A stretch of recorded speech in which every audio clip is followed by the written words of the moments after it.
રાજકોટથી હવે સમાચાર છે જ્યાં ભાજપના વધુ એક નેતાનો લેટર બોમ્બ સામે આવ્યો। ભાજપના જ નેતા અર્જુન ખાટેરિયાએ ભ્રષ્ટાચારના આક્ષેપો કર્યા છે। જમીન માપણી વિભાગ દ્વારા ભ્રષ્ટાચાર થતો હોય તે પ્રકારનો એક પત્ર લખ્યો છે અને મુખ્યમંત્રી, મહેસૂલ મંત્રી, કલેક્ટર સાથે એસીબીને આ પત્ર લખ્યો છે।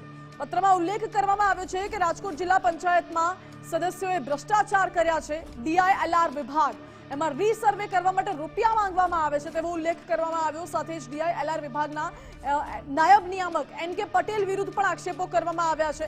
નાયબ નિયામકની સાથે સર્વેયરો છે તે ખેડૂતોને હેરાન કરી રહ્યા હોય, જાણી જોઈને ખેડૂતોની જમીનોનું જે ક્ષેત્રફળ છે તે ઘટાડી દેવામાં આવે છે, ખેડૂતોને હેરાન કરવામાં આવે છે, તેમની પાસેથી પૈસા વસૂલવામાં આવે છે તેવો આરોપ લગાવ્યો છે। ભાજપના જે સદસ્ય છે અને આરોપ લગાવવામાં આવી રહ્યો છે। આજ મુદ્દે જાણકારી મેળવીશું। સંવાદદાતા ગૌતમ જોડાઈ ગયા છે મારી સાથે। ગૌતમ, ભાજપના જ એક સદસ્યએ ડીઆઈએલઆર વિભાગ દ્વારા ભ્રષ્ટાચાર થતો હોય તેવા આક્ષેપો કરવામાં આવી રહ્યા છે, શું છે હકીકત?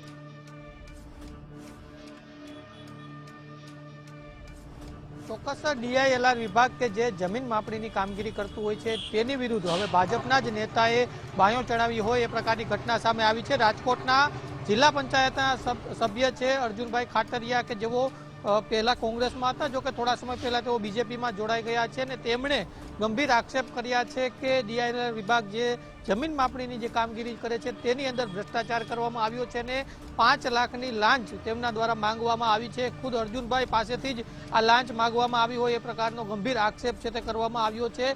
સમગ્ર મામલો એટલા માટે સામે આવ્યો કે અર્જુનભાઈ છે તેમના દ્વારા મુખ્યમંત્રી, જિલ્લા કલેક્ટર અને એસીબી સહિતની જે કચેરીઓ છે ત્યાં પત્ર લખવામાં આવ્યો છે ને એટલા જ માટે આ લેટર બોમ્બ સામે આવ્યો છે। જોકે સવાલ એ છે કે જો ભાજપના જ નેતા આ પ્રકારનો આક્ષેપ કરતા હોય એનો મતલબ તો એવો થયો કે ખુદ એનું જ ભાજપના નેતાઓનું જ આ અધિકારીઓ સામે ચાલતું નથી અને ખુલ્લેઆમ ભ્રષ્ટાચાર ચાલતો હોય એવું સ્પષ્ટપણે જોવા મળી રહ્યું છે, કેમ કે ખુદ શાસક પક્ષના જ જે નેતાઓ છે તે જો આ પ્રકારના ગંભીર આક્ષેપ કરે છે તો એ ખૂબ જ ગંભીર બાબત છે। અને બીજી બાજુ ખેડૂતો દ્વારા પણ જમીન માપણીને લઈને ભૂતકાળમાં ઘણા બધા પ્રશ્નો ઊભા કરવામાં આવ્યા હતા। જમીન માપણી જે કામગીરી છે તે કામગીરીને લઈને સવાલો ઊભા થયા હતા અને હવે આ કામગીરીની અંદર ભ્રષ્ટાચાર થતો હોય એવો ગંભીર આક્ષેપ ભાજપના જ જિલ્લા પંચાયતના સદસ્ય દ્વારા કરવામાં આવ્યો છે।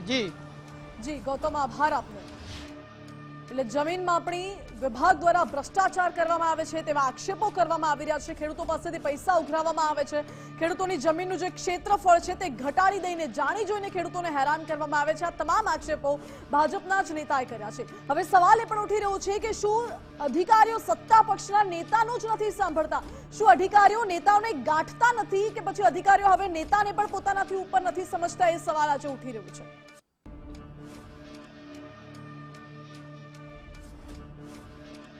જોકે ભાજપના નેતાએ આ પત્ર લખ્યો છે, મુખ્યમંત્રીને પત્ર લખવામાં આવ્યો છે, મહેસૂલ વિભાગના મંત્રીને પત્ર લખ્યો છે, કલેક્ટર એસીબીને પણ પત્ર લખ્યો છે અને રજૂઆત કરી છે। હવે આ બાબતે શું સરકાર તરફથી કોઈ પગલાં ભરવામાં આવે છે? સરકાર એક્શન લે છે, ધ્યાન આપે છે કે એમ એ સવાલ?